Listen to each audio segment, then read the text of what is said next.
Alright guys, this week's co-main event is a bit of a weird one, but we have Andrei Arlovski taking on the prototype in Jake Collier. We've got Fat Boy Collier from middleweight to heavyweight, still staying there, still staying plump. Let's see if he can dismantle the Pitbull.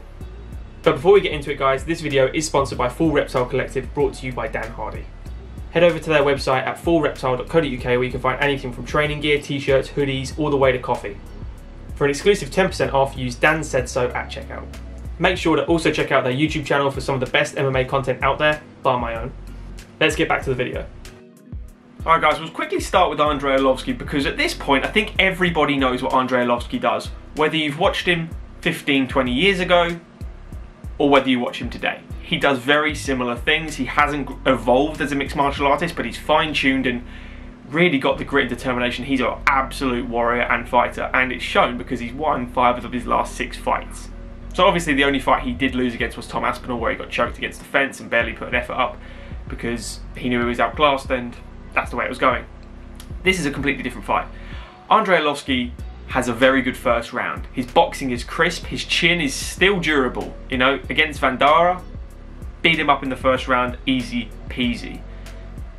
Carlos Felipe, Chase Sherman, beat him up, easy. The point where they go off is the second and third round. It's like the 8-minute mark is Andrei's downfall. Again, Felipe, okay. Chase Sherman, not even a win at this stage in your career. I think Chase Sherman is 3-8 or 3-9 in the UFC at the moment.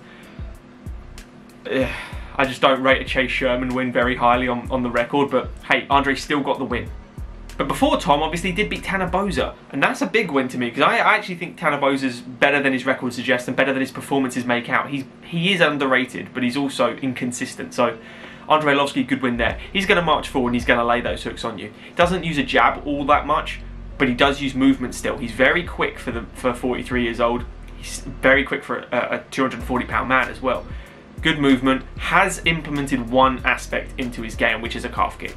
I think you have to, in this day and age, know how to calf kick, know how to get out of the way of a calf kick, or know how to actually check against a calf kick like the Gaethje style. He can do this to prototype. For the first round, I actually fully expect Andrei Arlovski to win the first round against Jake Collier, unless Jake Collier just suddenly brings it like he did against Chase Sherman, where he gets a trip to the floor and chokes Andrei unconscious. Could happen, but I think Andrei's actually going to win the first round. But then we go to Jake Collier, and talking about winning the first round against Jake Collier, I think Andrei will. But what I think Jake Collier will do is win the second and third. I think Jake Collier gets hit an awful lot, but I think he's actually got a good enough gas tank and he's very light on his feet for a fat boy to get in and out. And that's exactly what he needs to do against Andrei Arlovski. You need to get in and out without getting tagged.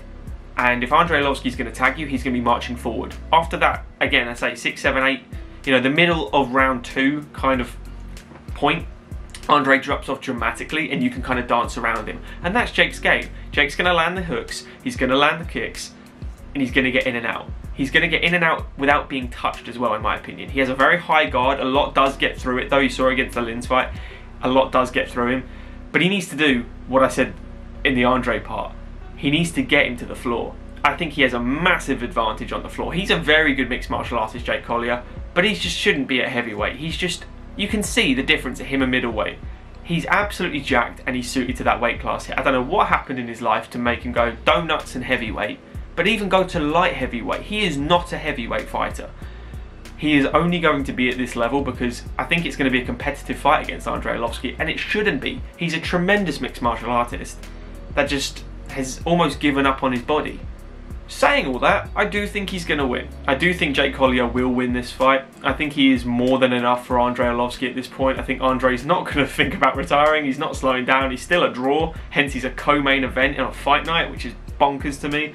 But I've got Jake Collier, guys. I think the best route for him is get that, drag him to the fence, get the single, take his back, and do what he did to Chase Sherman. But what do you guys think is going to happen? Do you think Jake Collier, the prototype, is actually going to beat Andrei Arlovski, or do you think Andrei's got another win in it? Because Jake gets hit a lot, he is susceptible, he has lost. It could be a close fight, it could be another Vandara back and forth. If Jake doesn't use his brain and just stands and trades with Andrei in the pocket, he might actually be in trouble because Andrei can still crack. But let us know, guys, in the comments below who you think is going to win in this very weird co-main event. Andrei Arlovski or Jake Collier. Be awesome to hear your thoughts. Like the video, guys, if you have enjoyed it. Subscribe to the channel if you are new, and we'll see you into the next one. Cheers, guys. Enjoy the fights.